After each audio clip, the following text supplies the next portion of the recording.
ようこそいらっしゃいました。紫式部でございます。今日は少々、お行儀の悪い話をいたします。マッチングアプリは、源氏物語より、ドロドロかという、なんとも現代らしいお題でございますね。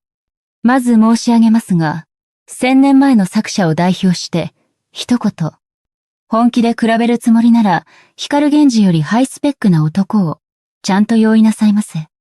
位も、家柄も、教養も和歌も、政治力も、全部揃えた上で、名をくずな人間。そこまで言って、ようやく源氏物語と互角でございます。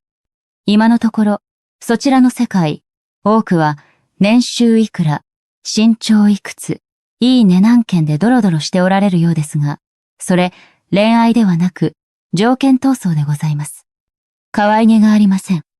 とはいえ、私、現代の恋のやり方を頭ごなしに否定する気はございません。平安の宮廷だって、かなりのマッチング社会でした。親同士野田さん、家柄の査定、若能で前チェック、そこへ色恋が上乗せされる。今の条件検索と本質はそう変わりません。ただ一つ、決定的に違うのは恋の舞台装置でございます。私たちの時代は、貴重の影、ミスの向こう、夜の闇、若い種の行間。その見えない部分の中に、どれほどの妄想と期待と不安が渦巻いたことか。ところが現代は、公開性と効率と数に支配されておりますね。お相手の顔も、趣味も、年収も、すべて並べて見比べる。いいねの数で、自分の価値を測る。デートの予定を、商品カタログのように管理する。ええ、源氏物語より、ずっと血生臭い世界です。ただし、それはシステムがドロドロなのではなく、人の心が暴れている証拠でございます。昔も今も、男と女の滑稽さは、全く変わっておりません。源氏物語をお読みくださった方なら、お分かりでしょう。光源氏は、恋大き男と申せば聞こえはよろしいですが、要するに、同時進行で複数案件を抱えた、典型的な案件管理のできない男でございます。彼は、あちこちに優しい顔をして、誰にもきちんと別れを告げないまま、新しい女性に心を移していく。その度に、女たちは嫉妬し、苦しみ、時に病み、時に出家し、時に亡くなっていきます。これを現代風に申せば、マッチングアプリで同時進行しすぎて、全員に既読無視をかまして、炎上した男とでも申しましょうか。違うのは、当時はそれが公家社会の中で、ひそやかに行われたということ。噂は広まりましたが、タイムラインに流れたり、スクリーンショットで晒されたりはいたしません。ところが今の皆様、お相手の画面を保存し、愚痴を世間に流し、炎上し、さらにそれを見て、酒の魚にしている。恋のもつれを、半ば見せ物にして楽しんでおられる。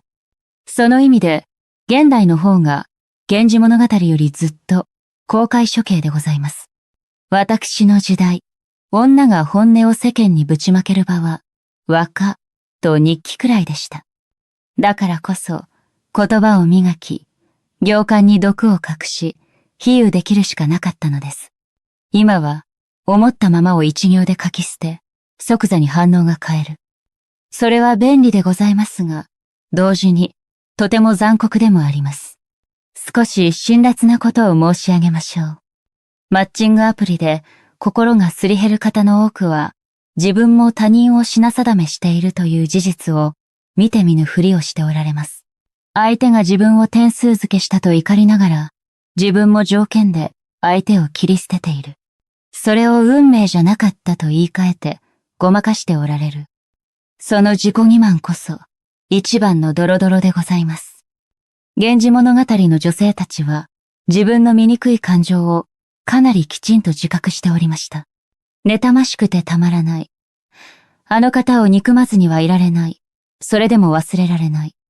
そうした感情を自分で引き受けた上で涙を流し、和歌を読み、しつけの道を選ぶ者もおります。現代はどうでしょうか。嫉妬しているのに、私病んでるからと、冗談めかして済ませてしまう。本気で傷ついているのに、メンタル強いから大丈夫と、自分に嘘をついてしまう。そうやって自分の心をごまかし続けるから、余計にこじれ、こぼれた感情が他人への攻撃となって吹き出す。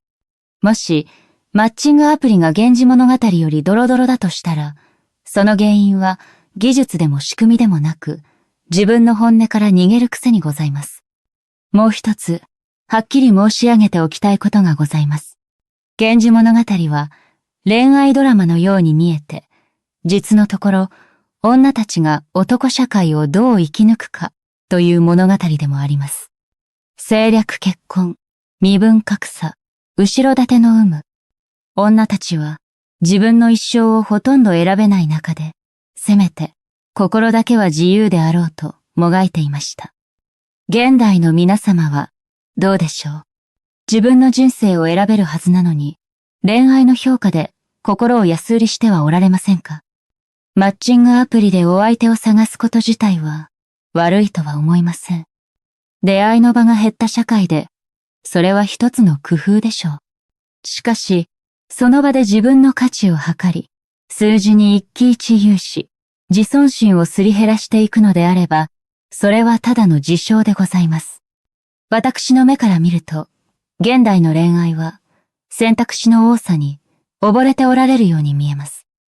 光源氏は身分と権力で多くの女性を手に入れました。現代のあなたは指一本で多くの候補を手に入れています。どちらも似たようなものです。違うのは、その結果に対して誰が責任を負うか。